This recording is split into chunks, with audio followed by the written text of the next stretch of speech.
غير الله نور محمد صلى الله لا إله إلا الله حسبي ربي جل الله ما في قلبي غير الله نور محمد صلى الله لا إله إلا الله.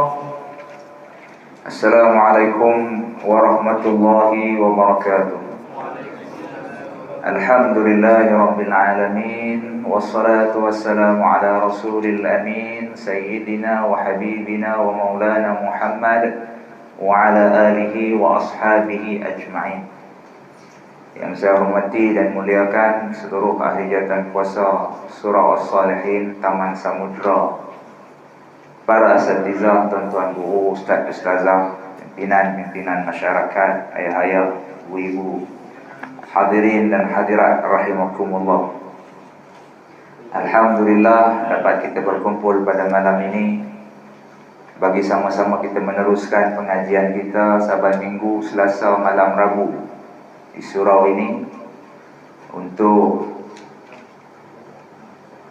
ilmu tauhid, pembelajaran berkaitan dengan ilmu tauhid.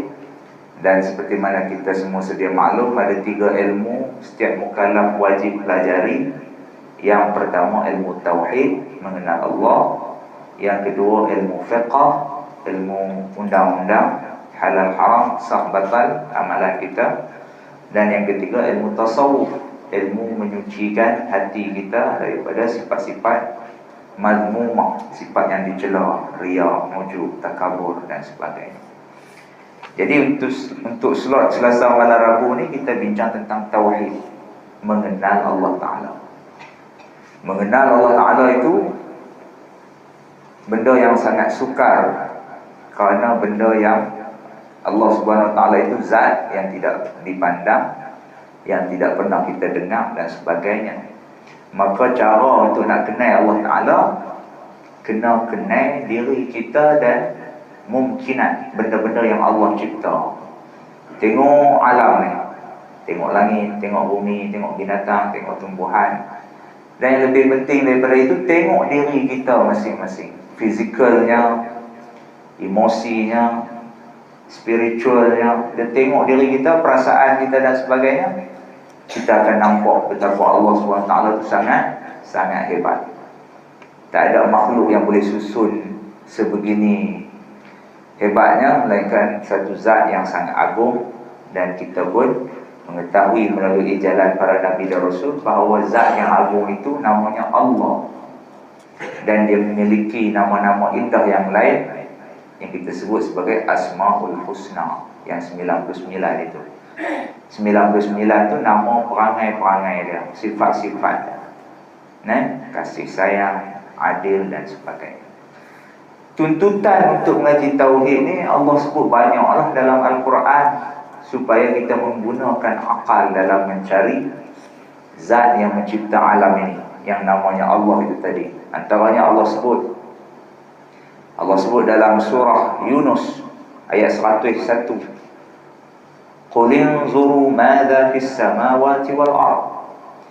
Katakan wahai Muhammad, perhatikanlah, fikirkanlah apa yang ada di langit dan di bumi.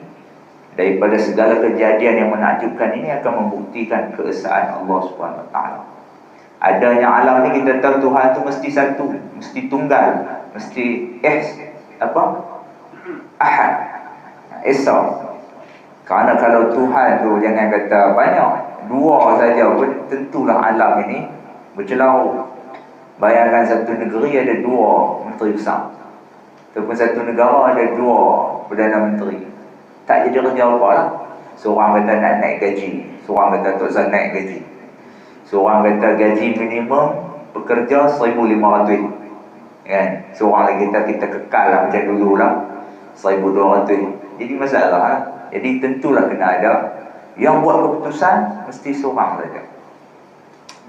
Dan ayat-ayat yang lain antara lagi Tuhan sebut dalam surah Az-Zariyat, wa fi anfusikum afala tubsirun, dan pada diri kamu semua, pada jiwa-jiwa kamu semua, tidakkah kamu melihatnya? Kita tengok diri kita masing-masing kan. Kita sendiri pun tak tahu banyak benda dalam hidup kita kan. Jari mana yang jadi dulu, yang mana akhir, yang mana awal, kita pun tak tahu. Sebentar lagi sejam kita nak hidup ke kita nak mati kan. Dan kita tengok dalam sehari dua ni, seminggu dua ni, ramai orang-orang terkenal mati kan. Orang terkenal mati, orang bukan sebut lah. Kalau kita mati, orang tak sebut pun kan. Yang betul-betul tiap-tiap hari ni ramai mati kan. Ambil satu hari dalam hidup kita, pergi duduk dalam hospital tu, pergi duduk dalam lobi hospital tu. Kemudian pergi kantin, tengok orang sakit ni macam-macam. Sembang tengok kan, konon sakit kanser, konon jadi bakteria dalam dada, konon ni penyakit-penyakit pelik yang kita pun tak terfikir kan. Dan hak muda pun mati, hak tua pun mati. Maka cukuplah kematian tu sebagai pengajaran untuk kita semua. Satu hari kita juga tentulah akan mati. Jadi mati itu bukanlah satu benda yang terlalu yang kita patut risaukan sangat. Kerana memang kita akan mati juga. Kalau kita bersedia pun mati, tak bersedia pun mati. Jadi yang lebih penting daripada kematian itu ialah apa yang akan kita bawa daripada kematian itu. Manusia biasa ni dia selalu fikir apa dia nak tinggal. Kalau aku mati, dia tak nak aku ni nak duduk tang mana. Kalau aku mati ni, dia duduk pesoh tu, nak beli rumah siap-siap kat anak, nak tinggal duit sekian-sekian kat anak. Dia tak fikir tentang dia nak pergi jalan lagi jauh. Dia selalu duduk fikir tahu kat orang nak hidup. Macam mana lah mereka nak hidup. Jangan risau, hak hidup dia tentu hidup. Ada kita ke tak ada kita, mereka hidup serupa tu lah kan. Malahan mungkin hidup mereka lagi bagus daripada waktu kita ada ni. Kan, mereka jumpa orang lain pula lagi hebat daripada kita kandung. Kan, buat mereka lah.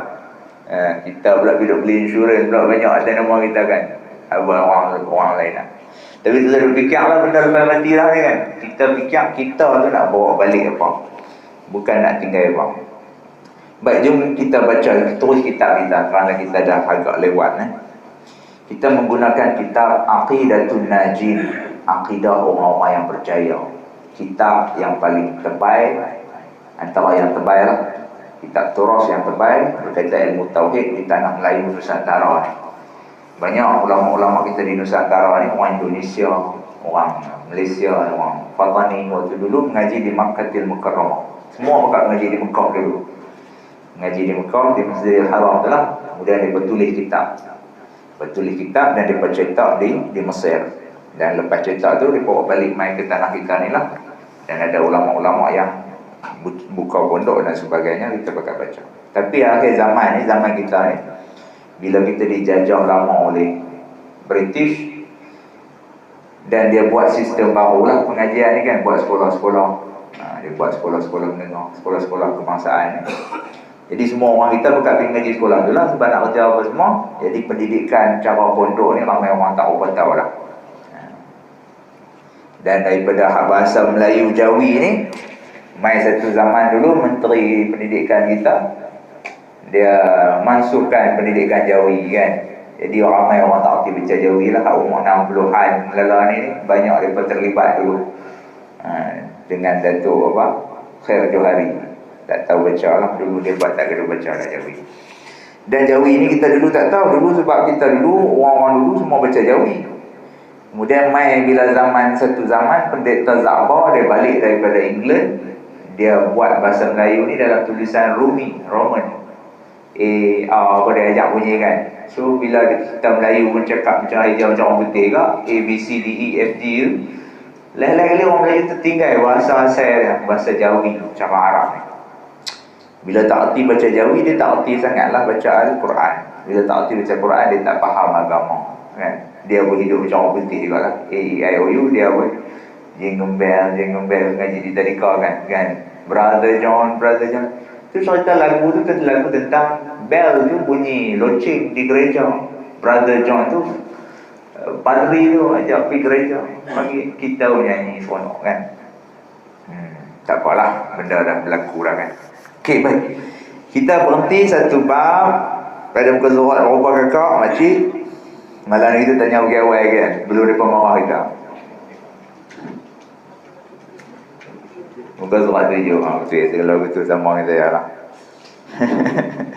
Kita duduk di muka surat 7, Aqidatul Najin. Cerita tentang kewajipan ngaji ilmu tauhid ni. Kita bahas panjang lah. Wajib, dia ni fardu ain. Dia wajib, sama ada fardu ain dan fardu kifayah. Dua-dua tu wajib. Fardu ain ni tiap-tiap orang kena mengaji. Tiap-tiap orang kena mengaji ni sekadar apa? Sekadar tahu kata Tuhan tu Allah, dan i'tiqad dia tu jazam, putus dalam hati dia. Dan dia tahu dalil. Dalil semuanya ijmali, secara umum saja. Dalil umum tu ialah dia tahu kata alam ni diciptakan, bukan jadi secara semula jadi. Dia tahu kata dia diciptakan. Cukup. Itu dalil ijmali. Kemudian dia ada juga hukum ilmu tauhid ni fardu kifayah, fardu secara masyarakat, community. Dalam dia panggil apa itu kita mengaji? Musafah qasar, iaitu dalam lingkungan radius 2 marhalah, lebih kurang 92 km macam tu, kena ada seorang yang tahu ilmu tauhid secara dalil tafsili. Kalau ada syubhah dalam agama, dia boleh jawab. Dia boleh habaq kata benda tu tak betul, cara hangpa boleh fikir tak betul, kan? Dia boleh jawab dengan dalil-dalil yang kemas. Yang tu yang kita belajar dulu. Kemudian dia buat mai contoh syubhah-syubhah dalam agama ni. Baris yang berapa kita ni? 1, 2, 3, 4, 5, 6, 7, 8, 9, 10. 6 dah. Okey. Tak mana? Barang yang dihikayatkan. Okey. Tang tu ke? Tak ada koma titik buat tulis tang tu ya? Okey. Dan seperti tu kan. Lepas dia cerita kata kita boleh menolak syubhah yang dibawa oleh mulhid. Mulhid ni golongan etis. Kemudian dia buat mai satu cerita tentang satu imam yang bernama Abu Hanifah. Imam Abu Hanifah berdebat dengan seorang mulhid. Mulhid ni etis. Zaman kita kata etis. Etis ni ada di dunia ni banyak lah. Etis ni yang banyak. Etis ni kalau di Malaysia ni dia tak apa glamour sangat. Dia agak berselidung sikit. Dia buat persetubuhan NGO. Misalnya dulu Jemaah Al-Quran Malaysia. Orang ni ketua Jemaah Al-Quran Malaysia tu orang lepai. Semua orang kenal mati dah. Namanya Kasim Ahmad. Orang lepai, mengaji sekolah lepai. Kemudian dia pergi buat rumah di Kulim. Akhirnya mati di rumah dia lah di Kulim. Tapi dia agak terkenal sebab dia join Parti Sosialis Malaysia, pernah bertanding pilihan raya dan sebagainya. Dan dia sangat baik dengan waktu tu Perdana Menteri waktu tu Tun Dr. Mahathir.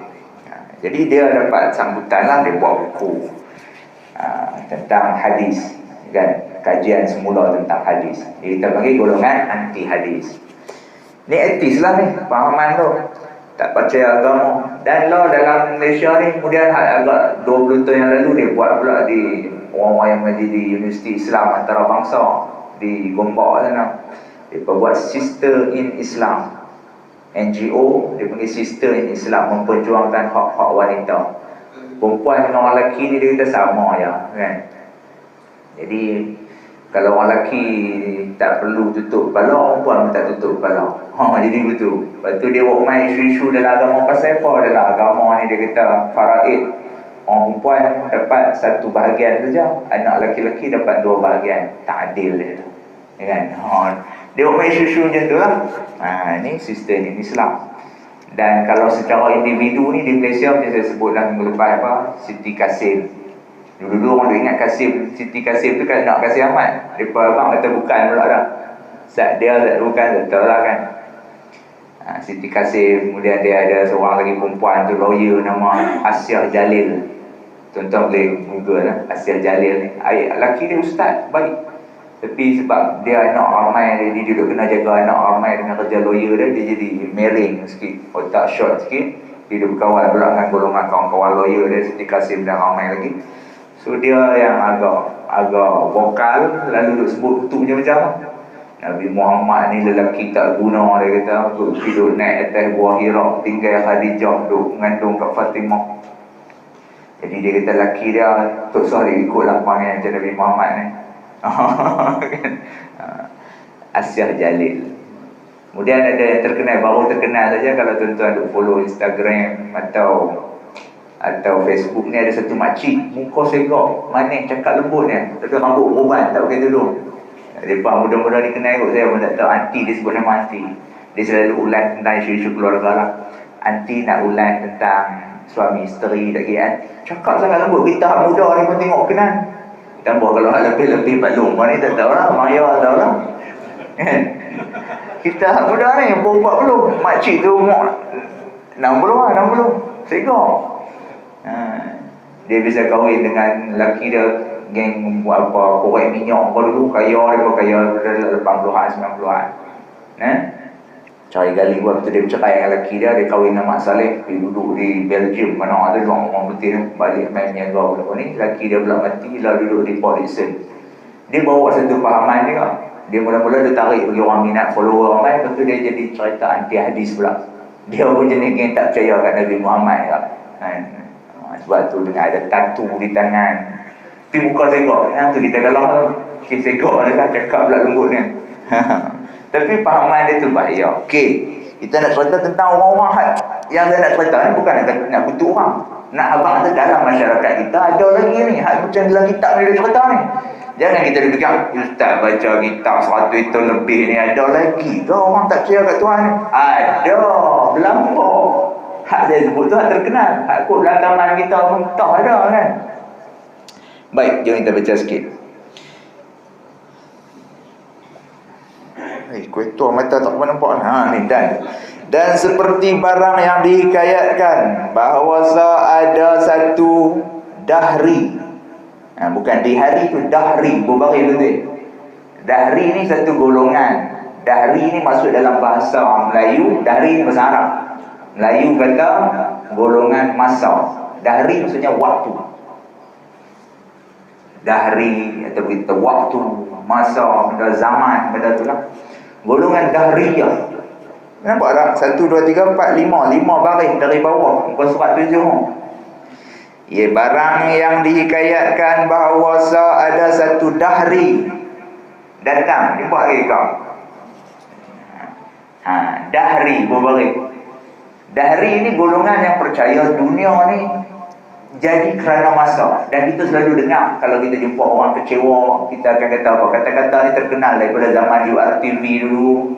Lepas tu Mangga, lepas tu duduk main. Semua orang guna ayat ni lah. Bila jumpa satu orang kecewa, dia akan kata masa akan mengubati luka. Betul tak? Masa akan mengubati luka. Betul ke masa yang mengubat luka kita? Kan?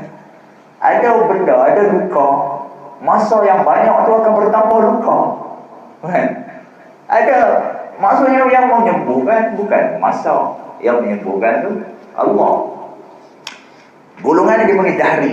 Dia kata masa ni yang menentukan. Sampai masa dia kata kita ni macam ubah dimensi yang hidup kita ni tak ada akhir. Kita akan turun. Nampak macam logik, tapi dia kata bergantung pada masa. Sedangkan yang bergantung bahagia ke, menyembuh luka ke, apa ke sebenarnya Allah. Tak tentu lama. Contoh kita nak jadi baik, 2 orang berkawan, baru jumpa tak jadi baik. Ada yang kita duduk lama tak jadi baik-baik pun kan. Okey, dia kata satu hari dihikayatkan bahawa ada satu dahri datang ia pada zaman Hamad. Siapa dia Hamad? Hamad ni nama orang. Hamad, guru Imam Abu Hanifah. Imam Abu Hanifah ni terkenal lah. Siapa dia Imam Abu Hanifah? Imam mazhab Hanafi. Mazhab mereka kita ada 4 orang imam. Nombor 1 sekali, yang paling tua kali Imam Malik. Imam Malik ni tabi'in. Dia dan berguru dengan sahabat Nabi. Kemudian yang kedua, Imam Abu Hanifah. Ni cerita dia ni. Imam Abu Hanifah ni pun tabi'in juga. Dia dan jumpa sahabat Nabi. Mereka dua kanan. Yang ketiga, imam kita, mazhab kita di Malaysia ni, Muhammad bin Idris Asy-Syafi'i. Kita panggil mazhab Syafi'i. Imam Syafi'i ni bukan tabi'in, dia tabi'in. Dia tak ada jumpa mana-mana sahabat Nabi. Dia dah berguru dengan Imam Malik ya, tabi'in. Kemudian yang keempat, Imam Ahmad bin Hanbal, mazhab Hanbali. Dia yang paling muda.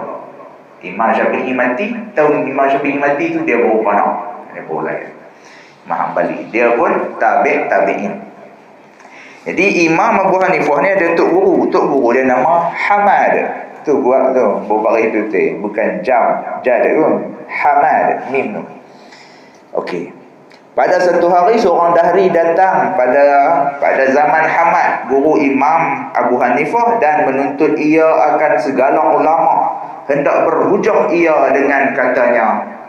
Dia cabar semua ulama yang ada ni. Dia nak jumpa, dia nak debat. Dengan katanya, dia kata apa? Dengan katanya, kata kamu Allah itu ada, manakala ada betapa tiada tempatnya. Dia kata Tuhan tu ada. Apa semua orang kata Tuhan tu ada. Kalau ada, di mana tempatnya? Dia buat jangan cerita ni jumpa belalang kan. Maka tiada ada suatu yang maujud melainkan ada tempatnya. Dia kata dari segi logik rasionalnya, semua yang maujud, apa maksud maujud? Semua yang ada tentu ada tempatnya. Tidak? Logik tak? Semua yang ada tentu ada tempatnya. Kalau Tuhan tu ada, mana tempatnya? Lepas tu, maka beberapa mereka itu yang sudah apa ni? Dialahkan. Yang sudah dialahkan. Mereka itu siapa dia? Para ulama tadi. Dialahkan oleh dahri. Ramai dah tutup guru, semua tak tahu nak jawab dengan anti ni. Dari bukan anti lah, ni lelaki-lelaki yang main lawan ni lelaki-lelaki. Dialahkan oleh dahri, maka bertanya ia kepada manusia. Tanya pada manusia ni, tanya pada orang ramai. Adakah lagi tinggal daripada ulama kamu seorang? Ada lagi tak sampai seorang? Ada lagi tak? Kalau dia challenge ni, habis dah pakai dalam. Dia kata ada lagi tak ustaz Kuala Kampung ni? Aku benar nak main jawab saya ni. Hebat. Kan? Maka suatu orang banyak ada lagi, iaitu Hamad. Dia kata ada seorang lagi. Orang ramai pakai jawab, ada seorang lagi. Hamad, guru kepada Imam Abu Hanifah. Maka berkata dahri, hei khalifah, hadirkan olehmu akan dia. Akan dia siapa dia? Hamad tadi. Pada aku. Hadirkan dia akan dia pada aku, supaya berhujah ia. Berhujah ia sertaku. Berlawan debat dengan aku. Maka menyeru khalifah akan Hamad. Maka berkata Hamad, beri tangguh olehmu akan daku malam ini. Dia pergi cabar apa semua. Lain kali dia pergi jumpa khalifah. Dia kata, khalifah, ada lagi tak mana tutup guru? Kuat dah tutup khalifah ni pun dia fikir-fikir. Kalau ni Islam kalau leceh. Dia pun teringat ada satu tutup guru hebat nama Hamad. Dia kata Hamad ni tentu boleh lawannya sebab dia alim. Panggil Mai Hamad tu. Panggil Mai Hamad. Hamad minta tempoh. Apa maksudnya? Dia pun tak boleh nak jawab direct lah tu. Kalau dia gagal jawab, dia kalah. Habis tu Islam kalah tu. Jadi dia minta tangguh dulu. Dia kata bagi semalam dulu. Kalah tak lagi, tak lawan esok. Itu. Maka tatkala berpagi-pagi datang Abu Hanifah, dan adalah ia lagi kecil, maka melihat ia akan gurunya yang bernama Hamad itu di dalam duka cita yang sangat. Maka bertanya Abu Hanifah akan dia, apa sebab daripada percitaan percintaan itu. Maksudnya dia kata, dia main pagi tu, semalaman tu tak tahu nak tikam lagi. Main esok pagi tu sebelum dia nak pergi istana, nak pergi lawan dengan Dahri tu, anak murid dia, kecil dia waktu tu, muda lagi, nama Abu Hanifah. Dia memang tengok Tok Guru tu tengah bersugul, tengah berduka cita. Dia pun tanya, Tok Guru, pasal apa nampak teruk kan? Kan nampak sedih teruk kan ni? Maka berkata ia ni siapa dia? Tok Guru dia nama Muhammad tu. Betapa aku tiada duka cita dan telah menyeru oleh khalifah akan daku berhujah serta Dahri, dan telah menghimpunkan segala ulama.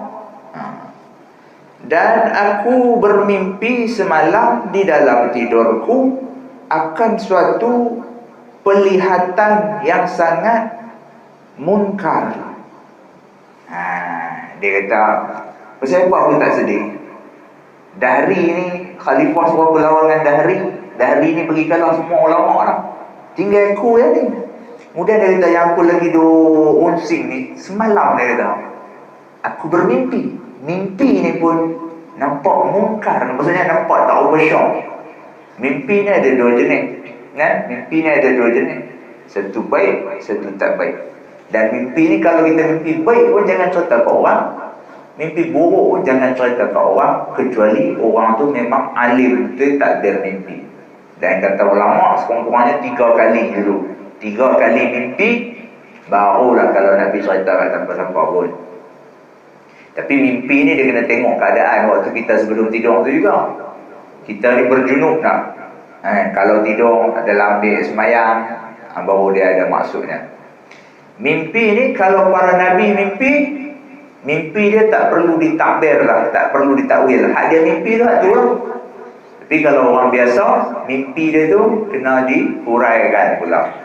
Tapi ada sebuah hadis Nabi kata, di akhir zaman nanti, di hujung dekat-dekat dengan kiamat tu, mimpi orang-orang soleh tu seakan-akan benar dah. Hak dia pun mimpi tu tak perlu takbir lah, jadi macam para Nabi zaman-zaman dulu buat. Hak dia mimpi tu lah akan jadi zaman-zaman kita orang ni. Dan mimpi ni dalam Islam ni, dia tak boleh jadi hujah agama. Saya mimpi apa-apa tak boleh jadi hujah. Dia cuma petanda saja. Tapi penting, benda yang penting. Nabi Ibrahim, dia mimpi sembelih Ismail. Nabi dia Ismail 3 kali mimpi. Dan benda tu arahan Allah lah. Kemudian Nabi Muhammad, Nabi Muhammad kata, mimpi ni antara tanda kenabian. Yang tertinggal untuk umat dia hanya mimpi ya. Jadi kalau Tuhan nak abang apa-apa, dia ilhamkan kepada orang soleh ni melalui mimpi. Nabi Yusuf, dia mimpi. Dia mimpi, dan dia seorang pakar mimpi ya. Dia mimpi ada 11 kaukaban, ada 11 bintang mai lengkong dah, kan? Dan juga bulan dan matahari. Dia habaq kat ayah dia, Nabi Yaqub. Yaqub kata, Yusuf, jangan habaq kat adik-beradik hang. Mimpi hang ni tanda kata hang Nabi. Nampak? Mimpi tu mimpi baik, tapi tak perlu habaq kat orang. Kemudian dia mimpi dalam bila dia duduk dalam penjara, ada 2 orang mimpi sama. Mimpi dia ada roti duduk atas kepala, lepas tu gagak main patut. Orang hak mula main habaq tu, Yusuf kata hang akan dibebaskan. Tengok dibebaskan betul. Main seorang lagi mimpi sama juga. Yusuf kata hang akan kena bunuh. Tengok kena bunuh dulu. Jadi mimpi sama, maksud dia berbeza. Maksudnya kena pakar betul. Zaman kita hidup ni tak ada dah orang pakar takbir mimpi ni. Agak-agak tu boleh lah, kan? Hak mimpi yang biasa sangat tu orang boleh agak lah. Tapi kalau mimpi yang agak ni, tak ada kepakaran tu. Nak kata tak ada langsung tu tak betul lah, tapi sangat sukar lah.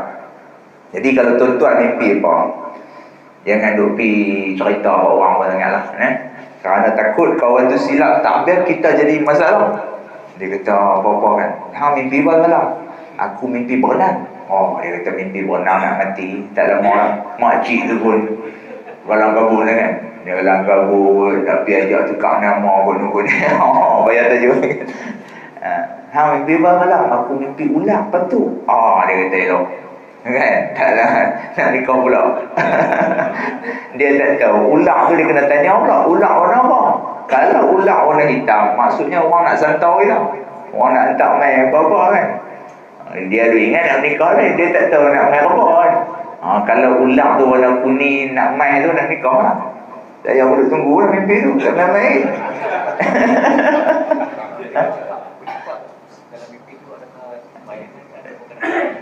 Kalau kita jumpa orang, kalau hak mimpi yang agak betul tu dia tak cakap. Contoh kita mimpi pak kita, arwah mak kita main. Kalau tak cakap tu, selalunya betul lah. Ruh tu main jumpa di alam ruh tu kan. Kalau jenis cakap tu buat cerita tu, atau jenis tidur tak betul kaki tu kan. Dia selalunya tak cakap lah. Okey, mimpi. Ini contoh mimpi. Jadi, banyaklah kisah macam Khadijah mimpi. Dia mimpi, sebelum dia kahwin dengan Nabi Muhammad dulu, dia mimpi, saya contohlah dulu kan, bulan jatuh ke riba. Bulan tu main duduk atas riba dah. Dia tanya sepupu dia, Waraqah bin Naufal, alim kitab Taurat. Waraqah kata, akan kahwin dengan seorang Nabi. Begitu juga Sayyidina Abu Bakar As-Siddiq. Abu Bakar As-Siddiq, saya tonton di sini, Isra Mi'raj tu kan. Dia waktu zaman muda dia, sebelum dia kahwin dulu, dia biasa mimpi, kata dia jadi menantu, dia jadi mertua kepada seorang Nabi. Dia bagi kahwin anak dia kepada seorang Nabi. Dia mimpi, tapi dia tak cerita kat siapa. Bila peristiwa Isra wal Mi'raj, waktu tu Nabi umur 50. Abu Bakar ni muda 2 tahun pada Nabi Muhammad. Dia umur 48 macam tu. Dia mimpi waktu umur 18 tu, 20 tahun punya cerita dulu. Bila Nabi Muhammad, dia jumpa Nabi Muhammad, dia kata, tadi ni orang main abang kat aku. Dia cakap cara gedah lah kan. Orang main abang kat aku kata, Rasulullah pergi ke Palestin. Betul kan? Rasulullah kata, semalam aku diperjalankan, bukan sampai ke Palestin, tapi aku cerita kat mereka di Mekah ni, kata dia sampai Palestin. Ya dulu, tu boleh tak percaya. Betul-betulnya aku naik ke langit ke-7, keluar daripada dalam arash, jumpa dengan Allah. Terkejut. Abu Bakar kata, Sadaqta, aku benarkan. Hang kata apa aku percaya.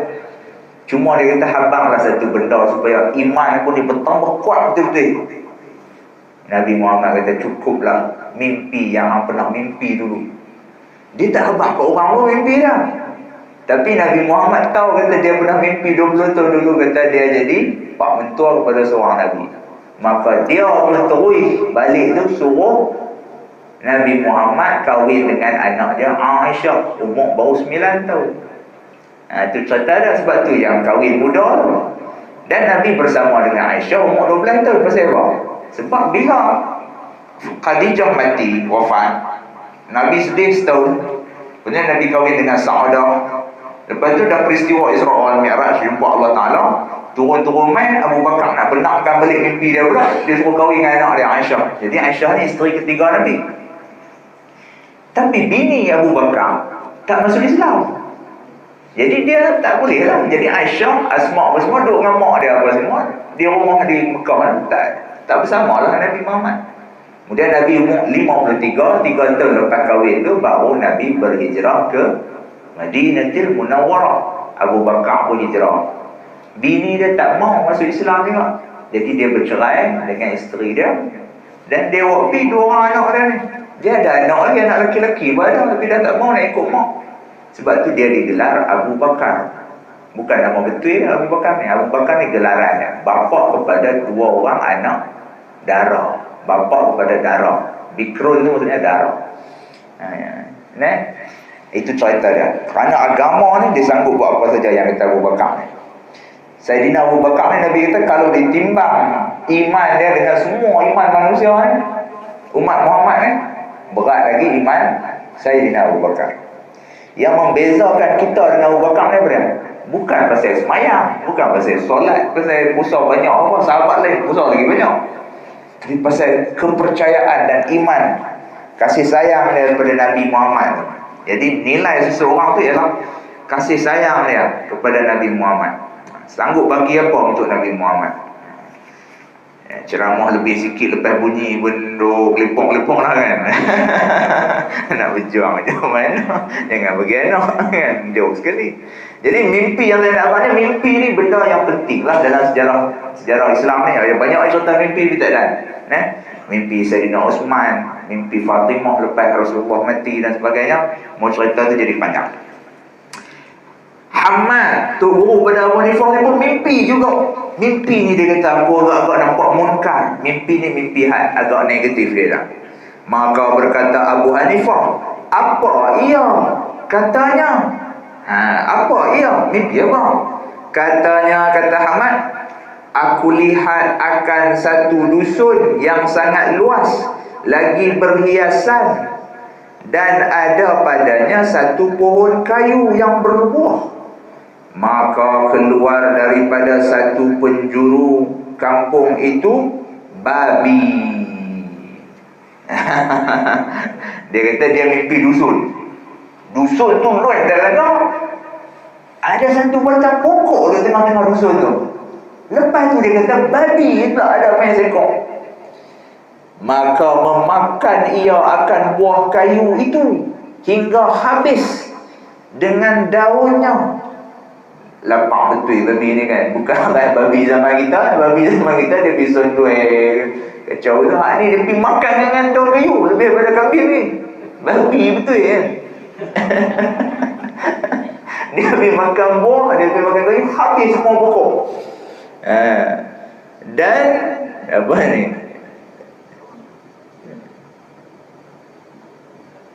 makan daun dan cabangnya. Apa ni, cawangnya. Tak tahu apa cawangnya kan. Ni makan habislah pokok tu hingga tinggal batang satu-satu. Tinggal batang makan. Maka keluar daripada apa ni, daripada umbi pohon kayu itu. Dia makan pokok banyak mana-mana. Babi makan pun semua, tinggal satu je pokok pun. Daripada pokok yang tinggal satu tu, keluar daripada umbi pohon kayu, maksudnya daripada, kita kata teras lah, bahasa kampung kita kata teras pokok tu, satu harimau. Keluar satu harimau. Maka ditangkapnya akan babi itu, lalu mati babi itu. Maka berkata Abu Hanifah bahawa Allah Ta'ala mengajar ia akan daku ilmu ta'bir mimpi. Itu dia. Abu Hanifah ada ilmu ta'bir mimpi. Maka mimpi ini baik bagi kita. Itu guru dia duka cerita dah dengar dah. Itu guru dia pun tak ada ilmu takbir mimpi ni. Maksudnya apa? Bukan yang kata ilmu ni bukan semua orang ada semua ilmu kan. Dia reti kan ni, dia tak fiat lain manusia ni kan. Macam saya lah, reti lah cerita ke ni. Mana suruh buat tukang kayu baru nak tanya abang ya. Suruh apa-apa nak tanya kau lain lah. Tukang kayu baru nak bersih tu. Jadi dia kata mimpi ni baik tu, jangan sedih. Baik bagi kita dan jahat bagi seteru kita. Maka jikalau engkau izinkan bagiku kepada takbir akan dia mimpi tadi, nescaya aku takbir akan dia. Maka berkata Hamad, boleh bunyi ulang. Kumat babi lah. Tapi cerita babi ya, berarti tak penting. Maka berkata Hamad kata, takbirkan olehmu. Sebab kalau kontinua ni lagi daripada sama. So, apa jadi kan? Dia sampai jadi sinetron Indonesia. Dia ulang buat lagi, tak habis. Berkata Hamad, takbirkan olehmu ya Nu'man. Siapa dia pula Nu'man ni? Nu'man ni Abu Hanifah lah. Nama betul dia dalam kenalan Nu'man bin Sabit. Kan? Nu'man bin Sabit. Abu Hanifah ni gelaran dia. Artinya nama Abu Hanifah itu Nu'man. Dia abang pula. Maka berkata ia. Berkata apa ni? Nu'man. Bermula dusun yang luas lagi berhiasan itu agama Islam, dan pohon kayu yang berbuah itu ulama, dan asalnya yang tinggal itu engkau, dan babi itu dahri, etis tadi ni, dan harimau yang membunuhkan babi itu aku. Hebat. Kalau mimpi harimau ni benda bagus, harimau ni benda bagus. Mimpi babi pun bagus betulnya. Kalau mimpi babi berarti nak boleh rezeki, tahu. Maka berjalanlah engkau dan aku serta engkau, maka dengan berkat hemah engkau. Hemah ni maksudnya wibawa. Melayu zaman lah kata wibawa, hemah Arab ni. Dan berkat hadrat engkau aku berkata-kata sertanya. Dia kata, Tok Guru, kita tidur, kita pergi lawan tu, aku ikut hang. Dia kata, dengan kehebatan Tok Guru, biar saya yang cakap. Tok Guru tu hebat lah. Anak murid kan, kawan tu kalau dengan anak murid pun hang kalau nampak tak? Kalau jangan Tok Guru silap lah. Ayah dah tak lawan, dia tak biar nak main-main burung. Dengan hak ni kalau dah, kalau bibi ayah dah kena datang. Halai ni pakai tong ayah tu. Jadi dia kata biar aku dengan hemah tu, biar aku cakap sertanya, biar aku lawan dengan dia.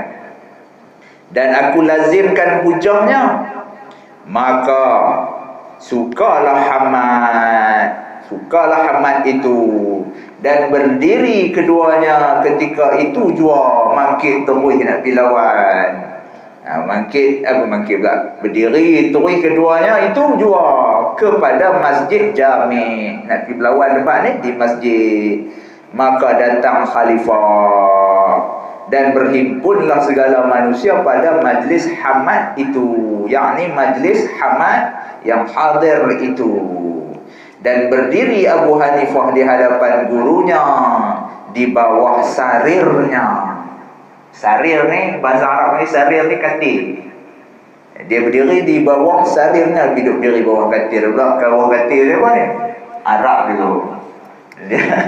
Dia buat macam pelenggar apa tu, kan? Lepas tu dia buat berpushen, tidur sana je lah. Macam serta Hindustan dia tengok tak? Kan? Duduk pegang shisha apa begitu lah. Arab punya style. Jadi Tok Guru duduk atas kursi tu ni lah. Kan? Sarir dia panggil. Abu Hanifah ni anak murid duduk di bawah. Tak pun tilang dulu kot tang sarir ni kan, nak terus lagi. Tak pergi lagi. Nampak dia lenguh tu, bukan dia tengok jam. Di hadapan gurunya di bawah sarirnya, memegang ia akan apa ni? Memegang ia akan kaus ke kasut ni. Kaus gurunya. Dapat nanti minggu depan kita abang mau nak abang menggagah abang jadi mohong kan. Kasut kot.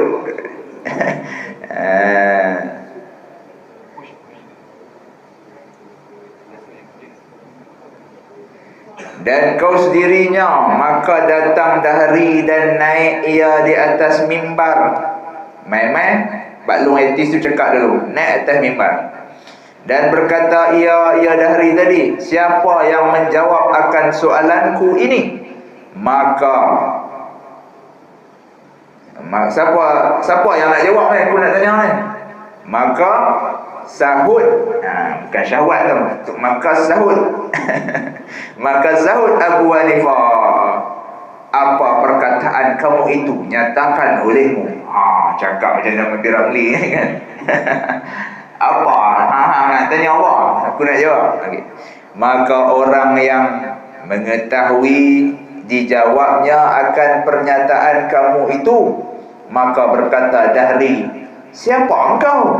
Hei kanak-kanak, engkau berkata-kata sertaku. Beberapa orang yang mempunyai kemegahan. Hang siapa dia? Aku ni hang tahu tak? Orang hebat. Budak-budak duduk jawab kan. Mana badan? Bukan reang dia. Bukan label dia. Dan orang yang tuha-tuha. Orang tuha-tuha ni apa dia? Orang tua. Orang yang tuha-tuha dan serban yang besar-besar, dan yang mempunyai kain yang kemegahan. Itu dia. Dia pula dah. Dan tangan baju yang lueh-lueh. Lemah mereka itu daripada aku. Itu dia datang. Kita kanak-kanak. Hang duk tumpang tu bang. Hang tahu tak sebelum ni? Sebelum ni hak mai depan pagar ni orang tua-tua. Semua kain tua. Dah lentur, sopan pula besar-besar. Pula tu pula mereka ni pakai kain kemegahan. Bukan pakai baju biasa-biasa ni, semua kan baju hebat-hebat lah, jumpa hebat-hebat. Kita tengok tak, kalau ustaz biasa ni pakai biasa ni. Saya beli 30 tahun nak ada orang kan, beli di petani tu ni. Lekeh lah. Mau kalau ustaz hebat-hebat, kita tengok tak mufti lah pakai macam mana. 3 lapis baju, jumpa tu 3 lapis. Mula-mula jumpa biasa putih ni, betul bola lapis tebal sikit. Dia dibubuh kot ke Azhar hitam tu pula. Tengok tak gambar Syekh Bisau dapat Datuk 2 hari lepas. Boleh jumpa. Hebat lah. Pasal ilmu tu hebat. Mau saya gagah pakai macam Syekh Bisau juga, ataupun mufti ke dah, Datuk Fadhil Awang. Orang kata hang berzebah. Ustaz hang berzebah tak? Nampak pelik kan? Tak padan dengan pasal tak tua. Pasal saya tak tua. Dan saya tak besar-besar. Itu. Dan dia kata mereka ni mempunyai kain kemegahan. Nak cerita pasal kain ni apa? Dia sebut Datuk Pisol pula. Dan tangan baju yang lueh-lueh. Tangan baju lueh-lueh. Arab dulu kot mau lueh ni tak ada. Hebatlah kot macam Cina dulu ni, orang Cina. Kain tu kan. Di zaman tu, zaman kita orang hebat-hebat tak pakai begitu dah. Lemah mereka itu daripada aku, maka betapa engkau berkata sertaku. Hang selalu cakap dengan aku lah. Padahal kecil umur engkau dan hina diri kamu. Maka berkata Abu Hanifah, tiada menaruh oleh Allah Ta'ala akan ketinggian dan kebesaran itu kepada orang yang mempunyai serban yang besar-besar. Hebat Abu Hanifah tak? Abu Hanifah kata, Tuhan kalau dia nak muliakan seorang, mulianya Tuhan, dia bukan tengok tang sopan orang. Hebat kan?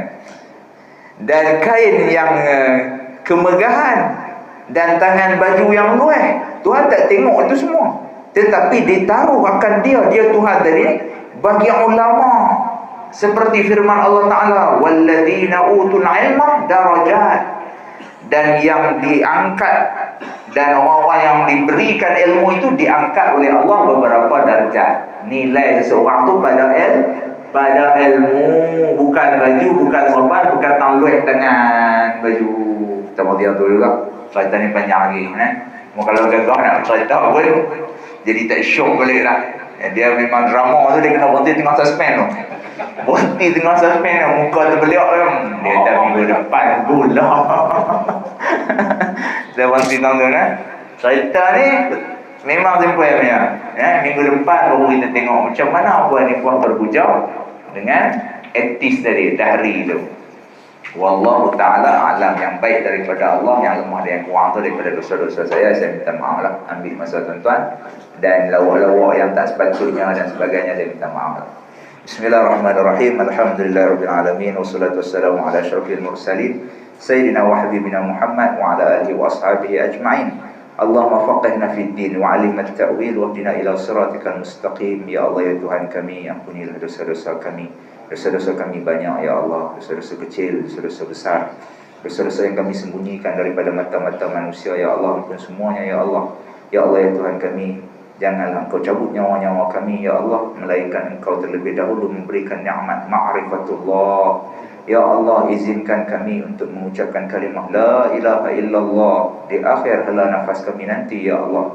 Ya Allah, berikan kami faham akan makna La ilaha illallah. Dengannya kami hidup ya Allah, dan kerananya kami sanggup mati ya Allah. Sallallahu alaihi wasallam Muhammadin wa ala alihi wa sahbihi wa baraka wasallam. Alhamdulillahi rabbil alamin. Assalamualaikum warahmatullahi wabarakatuh.